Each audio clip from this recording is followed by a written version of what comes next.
Hi, my name's Simon. Welcome to my channel 2D Flight Sim. I thought I'd try something different and take a leaf out of the books of the likes of Tailmange, ZXP Knob, Pressure Washer Man, fellow YouTubers that I think do pretty good jobs of doing let's plays of flight sims. I thought I'd do something similar, but I want to show you something a little bit older. It's the first flight sim that I ever played. Came out in 1988. For the ZX Spectrum computer, popular in the UK in the 80s. And it was called F-16 Combat Pilot by Digital Integration. It was the first flight sim I ever bought, and actually it's a pretty good one. Quite complicated for an 8-bit machine, I think. So I'll go ahead and load it up. I had it for a Spectrum Plus 3 computer, which had a disk drive, which certainly brought down the load times. So I'm emulating a Spectrum Plus 3 here in ZX Spin, emulator I found for free on the internet. It seems to do a good job. So I've put the disk in the drive and I'm going to load it up now. So here comes the loading screen. Badass.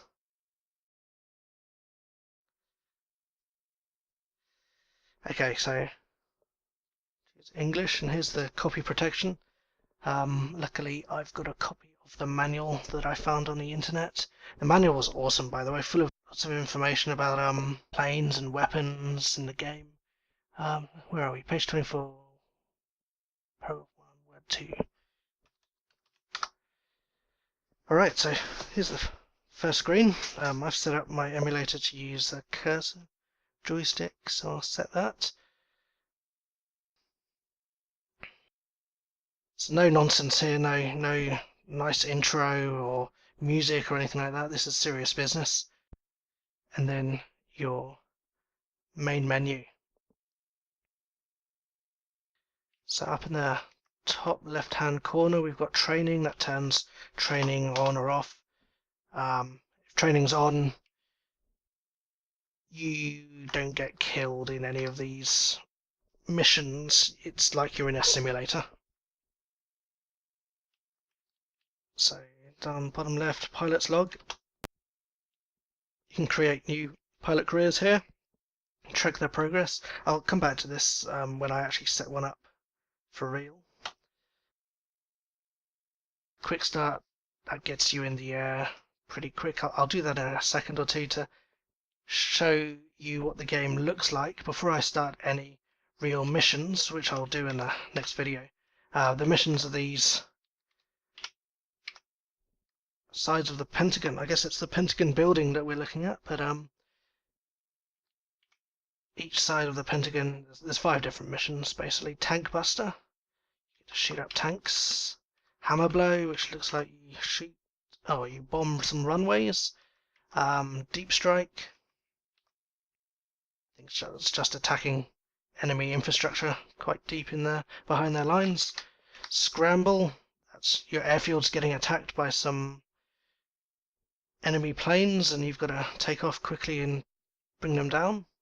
And Watchtower, which I think is just reconnaissance from memory.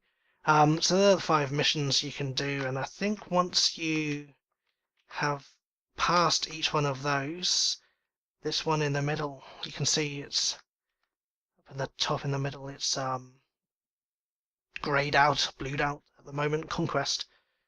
I think this becomes available, and it's a full-on war scenario where you have 2 armies going against each other.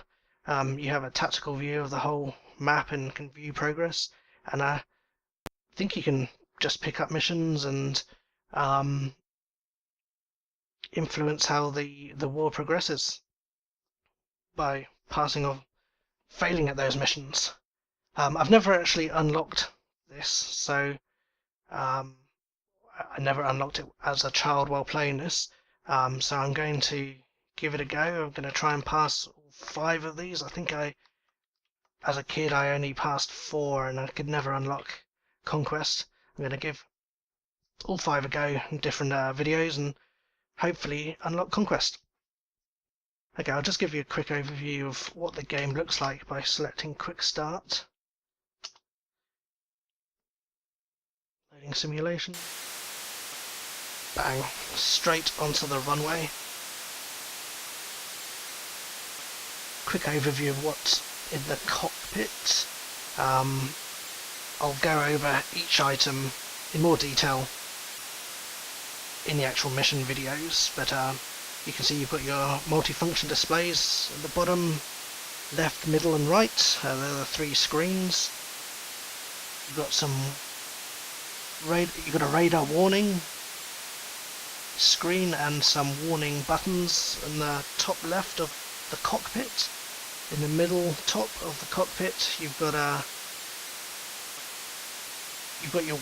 your navigation aid, what's it called, the upfront control panel, which tells you how to get to your different waypoints or to different bases or to different targets, I think. And you've got some buttons that tell you various systems are turned on. The upper right corner of the cockpit, you've got the artificial horizon, you've got your undercarriage lights. Just above those, there's your throttle value, your engine RPM value, and the little red buttons to the right of that are fire and engine warning lights and wheel brake and air brake lights. So at the top of the screen you've got the outside world, which is rendered in beautiful green and blue on the spectrum. You've got your HUD in the middle, which looks pretty good. I think it tells you various bits of information that are also available elsewhere, but helps you concentrate on looking out the window instead of down into the cockpit when you're fighting. So I'm going to throttle up and then engage afterburner. It happens very quickly. You take off very fast, pull back on the stick, raise the landing gear, come out of afterburner. I did try setting up my joystick. My Cytec X52 Pro, but I found I wasn't able to get as nice controllers with the keys, so I'm going to resort to keys. It's easier to get more accurate control, and as you can see the frame rate isn't great. Accurate control comes in very, very handy. Just throttle back a little bit. So pretty good graphics for the Spectrum, I thought. It's all wireframe, not going to get solid 3D. This game was also available for the Atari ST and Amiga, amongst other computers. I think you've got a much more in-depth game on those machines. A lot more features and better filled 3D graphics, but this is a good deal. The Spectrum.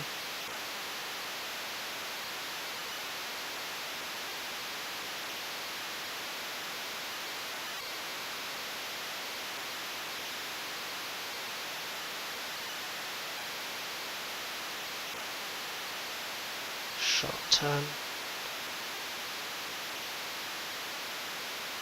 There's the airfield. Over there, that little line.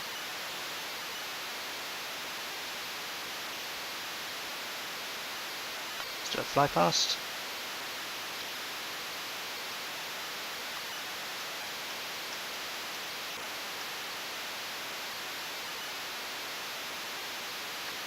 It's a pretty simple flight model.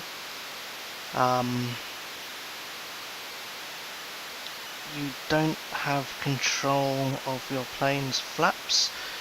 Apparently, according to the manual, it's done automatically by the fly-by-wire system that the F-16 has. It's just a great excuse, I think, not to model that system, but that's fine. You've got to keep things simple so they can run on this machine. you have rudder and aileron and elevator controls. I think you can black out if you pull enough G's. Pretty sure I did it. It was either that or a bug. I think you had to pull G's for a long time for it to happen though. Yeah, there's a blackout. Not sure if you can red out though.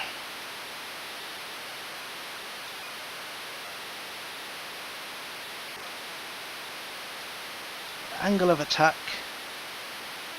is modelled apparently. It's just to the left of the middle multifunction display screen at the bottom.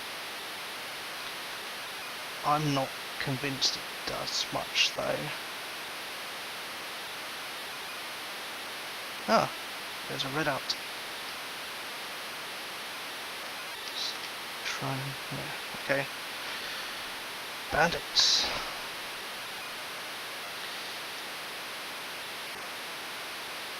A stall can induce a stall. It doesn't really behave like a normal stall.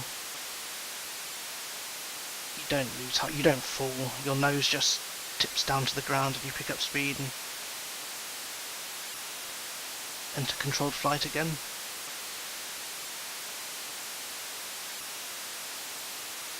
So I'm pretty sure we would have stalled by now, and yep. There we go, the nose falls down to the ground.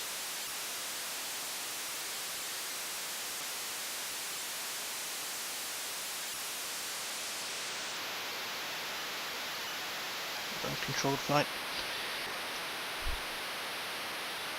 As the speed picks up. It's fairly basic stuff, but that's fine. It's enough to give believable flight controls and believable flight experience. That's pretty much it. That's all I want to show for now. I'll attack some of the missions in the next videos and see what happens. I'll just show you one last thing. The eject sequence is pretty cool.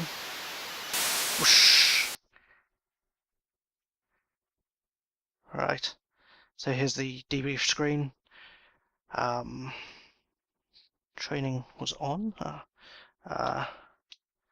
Destroyed targets, none. F-16 crashed because I ejected. All good. Okay, back to the start again. Thanks for watching. I'll post some more videos shortly.